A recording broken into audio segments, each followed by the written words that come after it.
People consume too much salt.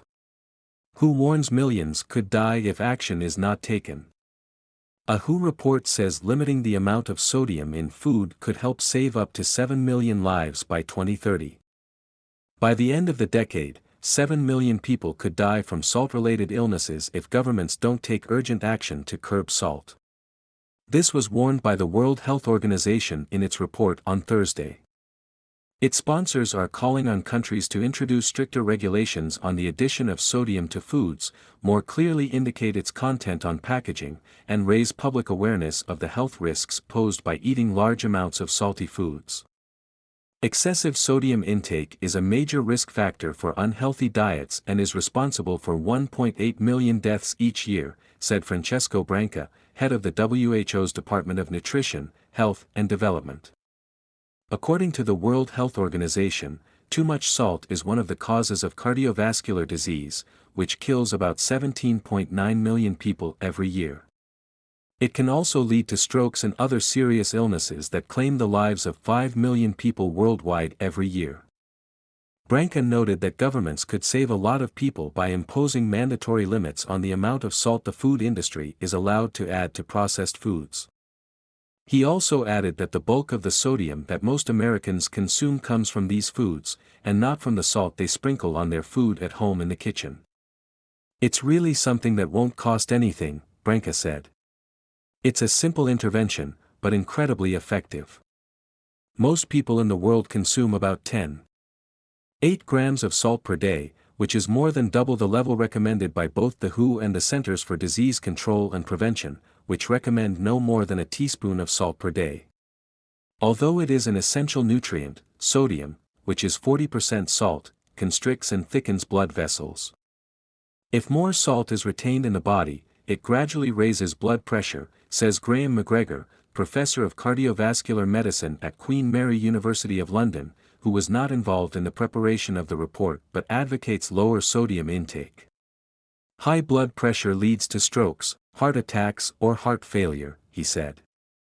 Many other health organizations, including the American Heart Association, the American College of Cardiology, and the National Academies of Science, Engineering, and Medicine, also advise people to drastically reduce their sodium intake. This position is based on decades of scientific evidence, including an analysis of hundreds of published studies highlighting the health risks of sodium, and remains unchanged despite a number of studies in recent years that have called it into question. The WHO said on Thursday that it hopes to reduce global salt consumption by 30% from 2013 levels, a 12-year goal agreed upon by all of the organization's 194 member countries at the time, but none have reached it. Branca said he is considering extending it until 2030. In a review of world governments' policies to reduce salt in food, WHO found that only 9 of its members have taken sufficiently comprehensive measures to reduce excessive salt intake, 5% of the total number of countries. The UN Health Organization is calling on governments to raise public awareness of the dangers of overly salty foods and to be more explicit about the salt content on packages. WHO officials believe that in order to wean the world from a deadly habit, it is necessary to introduce mandatory salt levels, given that much of it is used by food manufacturers, and not added by individual consumers. It makes no sense to tell people to stop adding salt to their food, McGregor said. It's already in the products. According to the Food and Drug Administration, FDA, more than 70% of the salt in American diets comes from packaged and prepared foods, not homemade salt shakers. In September, the FDA announced that it plans to change the way food is labeled on packages to indicate that it is healthy. In addition to other nutrients, manufacturers will have to adhere to certain limits on sodium content.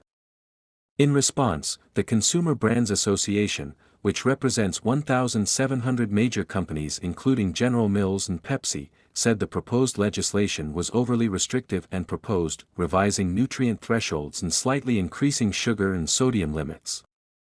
Branca said part of the reason food manufacturers continue to add so much salt, despite known health risks, is that people have abused it over the years, causing their taste buds to become immune to excessive amounts of sodium. You expect a certain amount of salt and think that if there is none, then the food is tasteless, he says. Manufacturers don't want to take the lead in reducing sodium if there is a competitor with a higher salt content, he said, demanding that governments force manufacturers to reduce these levels through mandatory salt addition quotas. The benefits of reducing sodium intake appear relatively quickly, the scientists say. According to the Centers for Disease Control and Prevention, for most people, blood pressure begins to drop within a few weeks, and salt sensitivity soon returns. Your taste buds will adjust to the reduced amount of salt, and you'll be able to taste other flavors better, Branca says.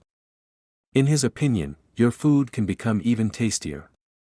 Thank you for taking the time to watch our content. If you find our video interesting, please hit the like button and subscribe to our channel for upcoming content. To stay up to date with our latest offerings, kindly click the bell icon. Additionally, we have included some valuable links in the video description below, which we encourage you to check out. We look forward to your continued presence on our channel.